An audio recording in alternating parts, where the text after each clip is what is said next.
षष्ठ और नवम श्रेणी छात्र छात्री आसी गोटे बड़ अपडेट जहाँकि निहाती जानी रखा जरूरी हेले कौन आसी अपडेट चलतु ताही मुझे आज वीडियो रे फटाफट जनईदेवी हेले अपडेट टी जानिबा पूर्व वीडियो को गोटे लाइक करंतु एवं चैनल को आसले वर्तमान चैनल को सब्सक्राइब करी बेल आइकन को प्रेस करी ऑल रे क्लिक कर रखिबा जमारू भी भूलंतु नहीं। पठाणी सामंत गणित मेधावी परीक्षा पीएमएसटी जनवरी 28 तारिख में अनुष्ठित हेबो एने आसी एक बड़ सूचना।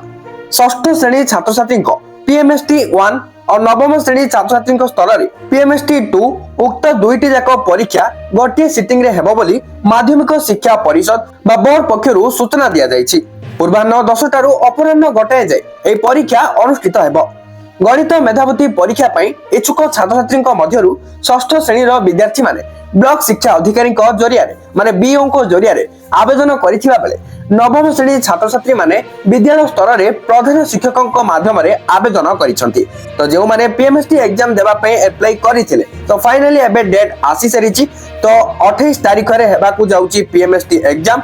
तो जहाँ थिला सूचना मु आपनको जणै चली वीडियो को निहात भाबरे लाइक करिवे जेहेतु इन्फॉर्मेटिव थिला एवं शेयर करी सेही मानक पाखरे पहुंचे दियंतु जो माने पीएमएसटी एग्जाम देबाकू जाउछंती।